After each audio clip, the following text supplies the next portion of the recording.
Merci. Jean-Luc Laglaise, madame. Merci Monsieur le Président de Toyota France, Monsieur le Président de Toyota Manufacturing.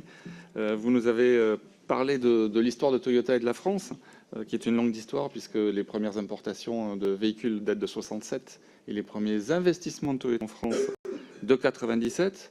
Vous nous avez parlé d'investissements également humains. Vous avez une usine de production à Valenciennes, vous avez une usine de recherche et développement à Sophia Antipolis. Et donc, vous êtes un gros employeur français et c'est autour de l'emploi que portera ma question.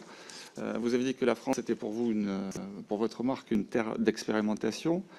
Est-ce que vous avez des projets de développement de sites techniques de recherche et de développement en France, et notamment sur les questions de ces nouvelles mobilités dont vous nous parlez, qui sont les véhicules qu'on peut dire électriques ou propres ou électrifiés selon votre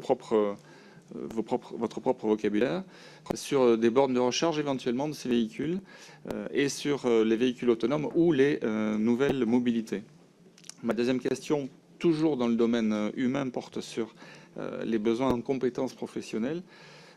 Vous savez que les réformes de l'apprentissage et de la formation professionnelle vont débuter chez nous et marquer l'acte 2 du grand chantier de rénovation de notre modèle social. Comment Toyota perçoit-elle les réformes socio-économiques que nous mettons en œuvre actuellement? Comment menez-vous la politique de formation professionnelle et d'apprentissage au sein de votre groupe? Est-ce que vous pensez que les programmes des diplômes professionnels correspondent suffisamment aux besoins de compétences des entreprises? Donc, globalement, dans l'industrie automobile, comme toute industrie, on s'adapte. Et ce qui est important, c'est de pouvoir s'adapter de manière prédictive. Si je prends l'exemple qu'on a de l'hybride, d'abord, on a réfléchi aux nouvelles compétences nécessaires à l'industrie. Donc, on a d'abord développé les compétences des gens, puis on a adapté notre process industriel. Parfois, l'hybride ou le moteur électrique peut être source de réduction de main-d'œuvre, de temps de main-d'œuvre, donc il faudra adapter.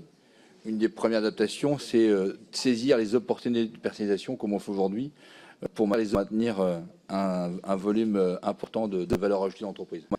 On l'a fait à travers la Yaris Bicolor, par exemple. Sur la partie compétences professionnelles, tout d'abord, sachez que ce qui existe aujourd'hui, enfin ce qui va être mis en place, c'est très proche de ce qu'on fait chez Toyota depuis 15 ans. D'ailleurs, très souvent, les différentes équipes soit de la formation ou de l'emploi nous sollicitent pour venir expliquer ce qu'on fait depuis 15 ans, en partant d'abord des gens qui sont sans condition de ressources. Les 700 emplois qu'on a annoncés, c'est des gens sans condition de ressources, puisque nous avons notre propre centre de formation. Deuxième étape aussi, c'est travailler sur les compétences. On s'est associé avec la PFA, en tout cas on est rentré dans la PFA pour pouvoir travailler sur un process de formation, d'ingénierie de formation. Et puis nous sommes partenaires de 12 écoles d'ingénieurs en France, où chaque année nous recevons en formation puis en embauche. En fait, la vraie question que nous on se pose sur la formation, c'est la formation qualifiante, certes, mais c'est le préambule à cette formation qualifiante pour appeler de savoir-être. Et ça, c'est une vraie difficulté.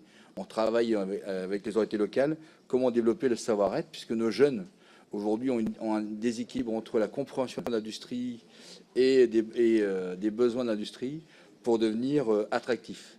Donc nos jeunes ne se sentent pas attirés par l'industrie de manière générale, ou par l'emploi, je dirais même. Et donc on essaie de travailler ensemble pour pouvoir les rendre plus, je dirais, répondant aux questions de savoir-être de l'industrie, qui n'est pas que l'industrie automobile, mais l'industrie en général.